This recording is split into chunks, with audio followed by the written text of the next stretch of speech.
guys, Taff coming in with the Taff's word. I know you guys haven't seen a lot of me lately, so I thought I'd drop one in. It's been a bit hectic work-wise and a lot of other things going on in my life at the moment, so I haven't really had the time to kick these things out. And obviously the football on Sunday, I just didn't want to try and, divert anybody from watching, but then at the same time I wanted to be able to have a window open for people to watch, instead of, too many people would have wanted to watch the football instead. It'd been a waste of my time, wouldn't it? So for the duration of the World Cup, I'm going to try and strategically time the lives, but these will come out as and when I can squeeze them in.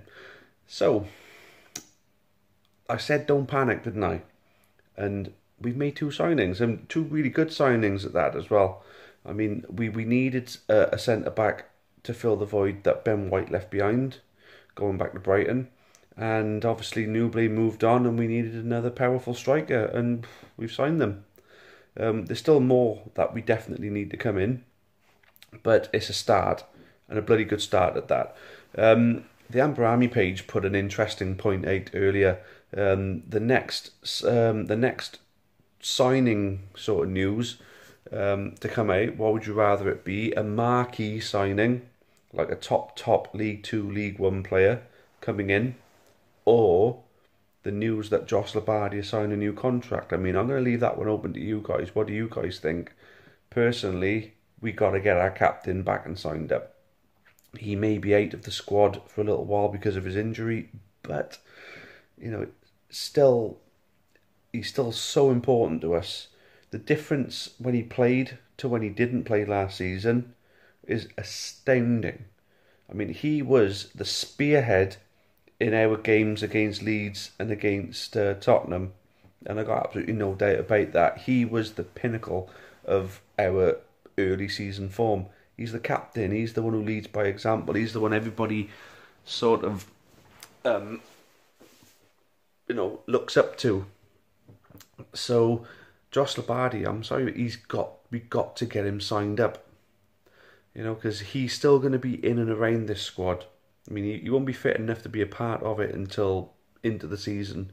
But I tell you what, when he is fit, that will be like having, a top money signing, in the middle of the season, which will be an advantage to us because nobody else will have that. Yeah, we'll have a player down for a little while, but we were up against at the beginning of the season last year, obviously having to play so many away games to start with, and we did fine. So if we sign the right players, we'll fill that void. I mean, I don't know how much money we got for Tom Owen-Evans. That was a shocker for me. I couldn't believe that. To go to Scotland as well. I thought if Tom Owen-Evans moved on, it would be to a League 1 club. Go to Scottish Championship. I mean, I don't think it's an up in level, because I think the level in Scotland is poor in comparison to England. Nothing against the Scots. I absolutely love the Scots. But I think even they would admit that there's only two clubs that really make that Scottish League what it is, and that's Celtic and Rangers. But although there are some good teams in Scotland, the SPL is still a good level of football. I think you definitely got to see the fact that he is taking a step up. It's not taking a step up, it's a sideward step. But if he takes that step into the SPL, that will be like bypassing League 1, going to sort of Championship level. That's my opinion on that.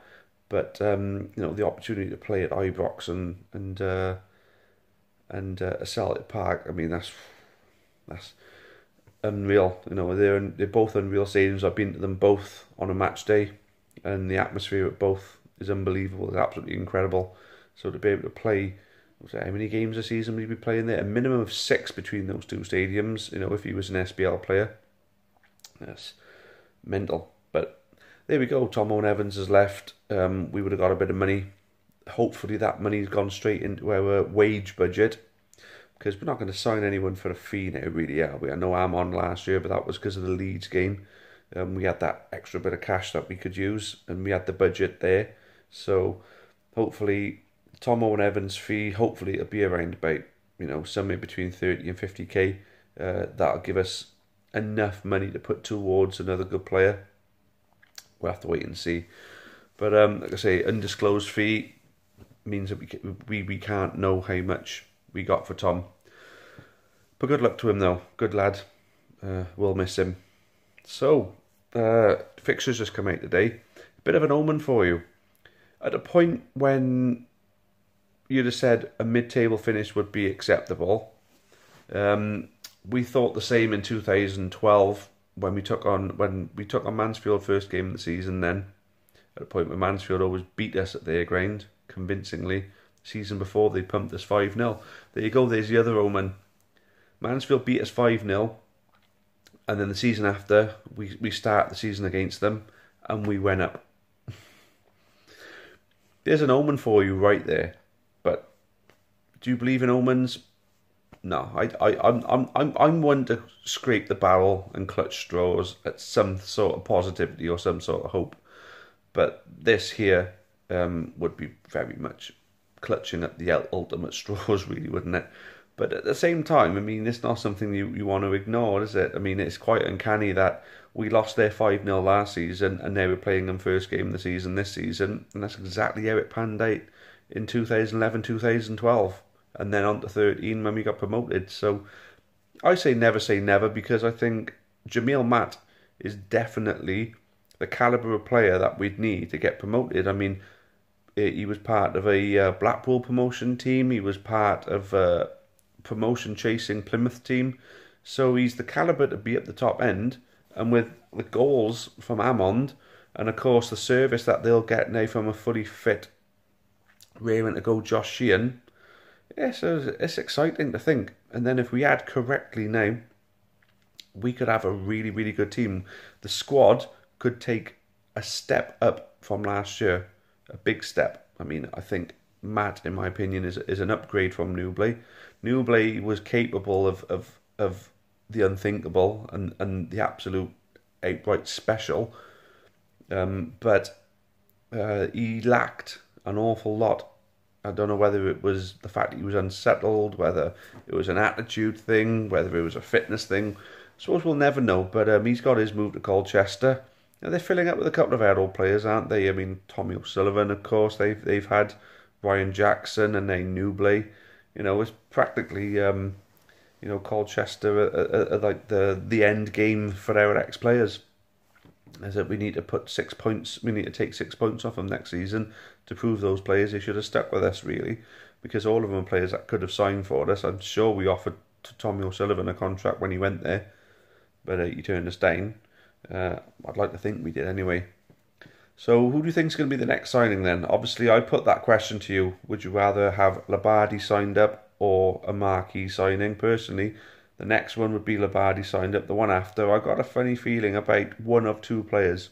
I got a feeling about Alex Samuel. He had the opportunity to come to us and he turned it down. He'd regret it. I'd imagine his agent, who probably should have allowed us to speak with him before he shepherded him off to Stevenage last year, will say, I'll tell you what, then I was wrong. Try and have a word with him. I reckon we should slash what wages we were going to offer him if that's the case, though. Say, all right then, we were going to offer you this last season. You turned us down. You've been released. This is what we're going to give you this season. Take it or leave it. And if I was him, I'd take it because he's going to want to play some good football, which he was able to do with us, with Michael Flynn, because he wasn't doing it under Wesley. Under Flynn, he was playing some great football and he was playing some really positive football and working hard. At Stevenage, he's barely had a look in because he hasn't connected there. So I think we are the last chance saloon for him, basically, because I don't think he'll recapture that form unless he gets somewhere where he knows he's going to play some good stuff, which he could do with us. The other one I got a feeling about is Reece Healy. Now, you look at Reece Healy and you think, right, he played in the conference last year because he came back from a long injury. He played in the conference and scored some goals, but I was unable to keep Torquay up, unfortunately. But he had to go to the conference. You think that's a bit of a step down for him. He had to go to the conference because the window was shut. Everyone else, he could only go into the non-league. So Torquay was there. He went, done his bit, couldn't keep him up. Oh well, boo-hoo, there you go. He's now Cardiff. They've been promoted to the Premier League. He is not going to get a look in there. So, League 2. Had some success with Newport. How about I go back? I'm sure Fliddy would love to have him as well. Can you imagine that? Reece Healy, Jamil Matt, Amond, and then possibly Samuel as 4 strikers to choose from for next season. Wow. That's the possibility as well. That is actually a possibility. Have them 4 to choose from. Imagine that. But yeah, the transfers are coming in now, and word is that we got another 2 bits of news to come before the end of the week. Now, I don't know how credible that is, but I've been told there's at least 2 more bits of news to come before the end of the week. So whether that means tomorrow or whether they mean the whole week and that's Sunday, we'll see. Anyway, who else is finding the World Cup quite intriguing at the moment? It's pretty interesting, isn't it? I mean, the games aren't of the highest caliber, but the shocks are there. And I think Argentina just lost 3-0 to Croatia. Unbelievable. I have money on Argentina as well. Oh, the bookies are cleaning up at the moment, unfortunately. I hope it turns around and the punters can start winning some back, me included. Anyway, guys, thanks very much for that. Things are starting to happen now. Told you, have a bit of faith and have a bit of patience. Wait over the next couple of weeks and see what happens. And now, it's happening. So like I say, still, don't panic. It's coming. The players are coming. Don't you worry. Good caliber players as well. They've not all gone yet. There's plenty of good ones out there. So, yep, until the next time, guys. Cheerio for now. And as always, up the county.